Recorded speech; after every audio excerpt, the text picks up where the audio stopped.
మరి సావిత్రిబాయి పూలే అంటే ఆమె మామూలు బిడ్డ కాదు, ఒక పులి బిడ్డ. భారతదేశ వ్యాప్తంగా ఉన్నటువంటి ఆడబిడ్డలందరూ ఇవాళ చదువుకుంటున్నారంటే రోజు పొద్దున్న లేస్తే ఆమెకు దండం పెట్టుకోవాల్సినటువంటి పరిస్థితి. మరి సావిత్రిబాయి పూలే గారు తన జీవిత ప్రస్థానం మొదలుపెట్టినప్పుడు ఆమె కూడా చదువుకోలేదు, కానీ ఒక మహనీయుడిని ఆమె పెళ్లి చేసుకున్నది. బాపు జ్యోతిబా పూలే గారు పెళ్లి చేసుకున్న తర్వాత తన భార్య చదువుకోవాలని దగ్గరుండి భార్యను చదివించిండు. చదివించిన తర్వాత సావిత్రిబాయి పూలే గారు అనేక మంది ఆడబిడ్డలకు తను స్వయంగా చదువు చెప్పింది. ఎంతో మందికి చదువు నేర్పినటువంటి వ్యక్తి సావిత్రిబాయి పూలే గారు. మరి ఆ ఇద్దరు పుణ్య దంపతులు ఉద్యమంలోనే కాదు అన్నిట్లో కూడా జీవిత పర్యంతం కలిసి కష్టపడ్డారు. మొత్తం సమాజ ఉద్ధరణ చేయాలంటే విద్యా వికాసం కావాలని చెప్పి వారిద్దరు విద్య కోసం ప్రయత్నం చేసిండ్రు. చాలా అవమానాలు చేసిండ్రు. పాపం ఆమె బజార్లో నడిచిపోతుంటే రాళ్లతో కొట్టిండ్రు. ఒకప్పుడు మీద పేడ నీళ్లు చల్లినటువంటి పరిస్థితి ఉండే. అయినా సరే మొక్కువోని ధైర్యంతో మరి సమాజ వికాసమే నాకు కావాలని ముందుండి పోరాటం చేసినటువంటి మహనీయురాలు సావిత్రిబాయి పూలే. వారి జయంతిని ఇంత పెద్ద ఎత్తున మనం సెలబ్రేట్ చేసుకోవడం అన్నది నిజంగా తెలంగాణ బీసీ బిడ్డలది, తెలంగాణ బిడ్డలందరికీ కూడా జన్మ ధన్యమైనట్టుగా నాకు అనిపిస్తూ ఉన్నది. అదేవిధంగా మరి ఇవాళ మనం సావిత్రిబాయి పూలే గారి జన్మదినం సందర్భంగా ఇంతమందిని కలిసినాం. ఆవిడ ఉద్యమ స్ఫూర్తిని మనం ముందుకు తీసుకెళ్లాల్సినటువంటి అవసరం ఉన్నది. మరి ఇవాళ ఉద్యమం దేనికోసం చేయాలి ఒక్కసారి మనం ఆలోచన చేసుకోవాలి. చరిత్ర తెలుసుకున్నోడే భవిష్యత్తు నిర్మాణం చేస్తారని చెప్తారు. మరి 75 ఏళ్ళు అవుతుంది భారతదేశానికి స్వాతంత్రం వచ్చి. మరి ఇక్కడ ఇంతమంది బీసీ బిడ్డలు ఉన్నాం. ఈ 75 ఏళ్ల స్వతంత్ర భారతదేశంలో మనకి ఏం జరిగిందన్నది ఒకసారి ఆలోచన చేసుకోవాలి. నిజానికి చాలా మంది గొప్ప గొప్ప మాటలు చెప్తారు. కులం లేదు, కులరహిత సమాజం నిర్మిస్తామని చెప్తారు. కానీ అది వాస్తవమా? భారతదేశంలో కులం ఉన్నది, అది వాస్తవం. ప్రతి ఒక్కరం కులాల ఆధారంగానే బతుకుతా ఉన్నాం, అది కూడా వాస్తవం, కాదనలేనటువంటి వాస్తవం.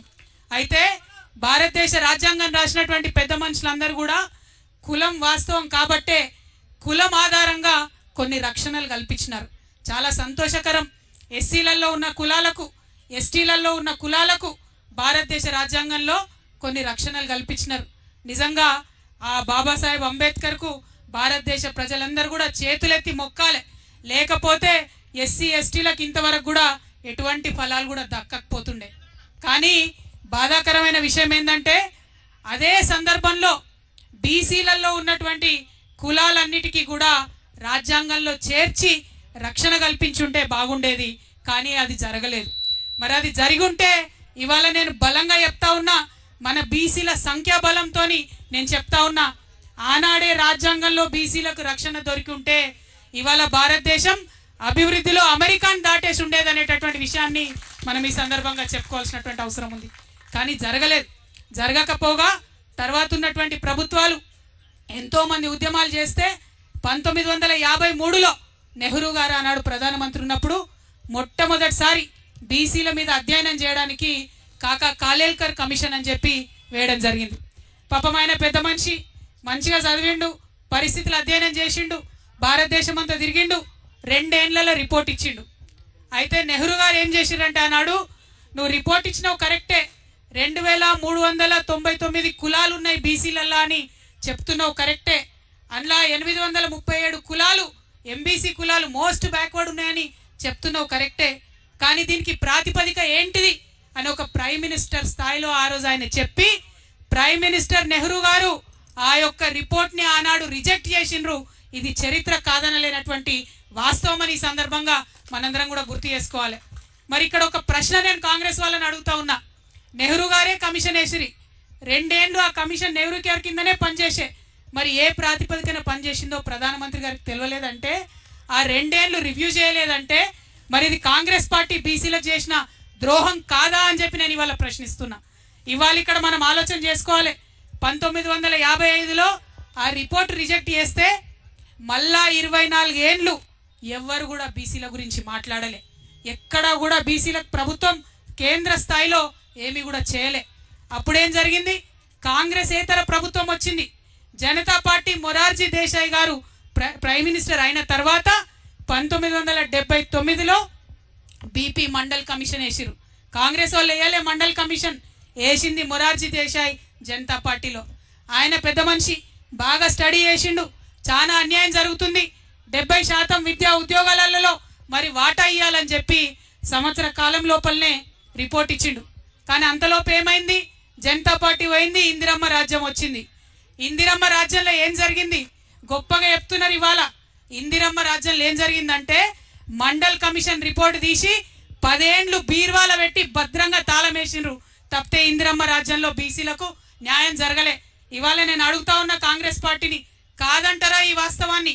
1980లో మండల్ కమిషన్ రిపోర్ట్ ఇస్తే మళ్ళా కాంగ్రెసేతర ప్రధానమంత్రి విపి సింగ్ 10 ఏళ్ల తర్వాత వచ్చేంత వరకు కూడా బీసీల గురించి కాంగ్రెస్ పార్టీ మాట్లాడిన పాపాన పోలేదు. ఇవాళ బాగా నోరు పెట్టుకొని మాట్లాడుతున్నారు. మేమందరం బీసీలం ఇందిరా పార్క్ దగ్గర 2 ముచ్చట్లు మాట్లాడుకుంటామంటే నిన్న రాత్రి 9 దాకా పర్మిషన్ ఇవ్వకుండా ఇబ్బంది పెట్టి, ఇక మీకు ఇప్పుడే బీసీలు గుర్తొచ్చిరా అంటారు. చెప్తాం మీ చరిత్ర కూడా చెప్తాం. మీరు 10 ఏళ్ళు భద్రంగా బీర్వాల పెట్టి తాళం పెట్టిరు మండల్ కమిషన్ రిపోర్టు.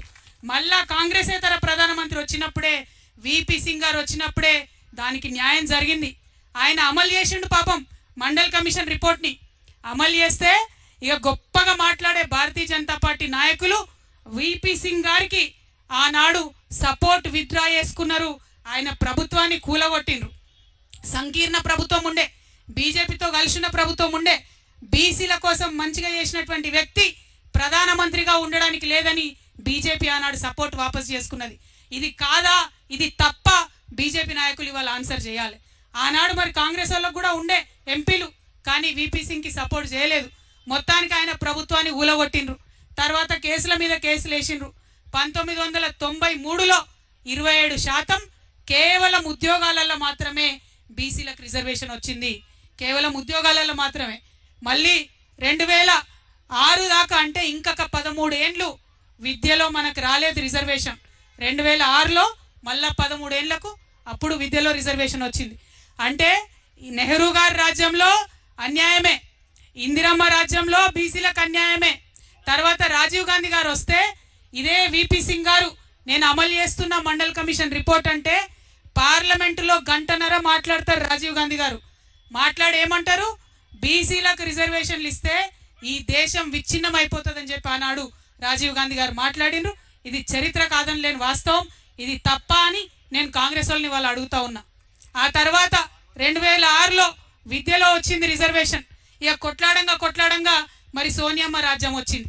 సోనియమ్మ రాజ్యంలో 2011లో కులగణన చేస్తామని చెప్పి మొదలుపెట్టిండ్రు. 4500 కోట్ల రూపాయలు ఖర్చు పెట్టిండ్రు, కులగణన చేసిండ్రు. కానీ ఆ రిపోర్ట్ మాత్రం ఇంతవరకు బయట పెట్టలే. ఎందుకోసం? భయం. మనం ఎంతమంది ఉన్నామో తెలిస్తే అంత వాటా ఇవ్వాల్సి వస్తుందని భయం తప్పితే ఇంకొకటి ఏమీ లేదు. 4500 కోట్లు ఖర్చు పెట్టి సోనియమ్మ రిపోర్ట్ ఇవ్వకుండానే వెళ్ళిపోయింది. ఆ తర్వాత బీజేపీ ప్రభుత్వం 2014లో వచ్చింది. వచ్చిన తర్వాత బీజేపీ వాళ్ళు కూడా రిపోర్ట్ బయట పెట్టలే. బయట పెట్టకుండా ఇప్పుడు ఏమంటారు? బాజాప్తా ఓపెన్గా చెప్తున్నారు బీజేపీ నాయకులు, మేము కులగణనకు వ్యతిరేకం, మేము కులగణన చెయ్యము అని చెప్తా ఉన్నారు ఇవాళ. అట్లా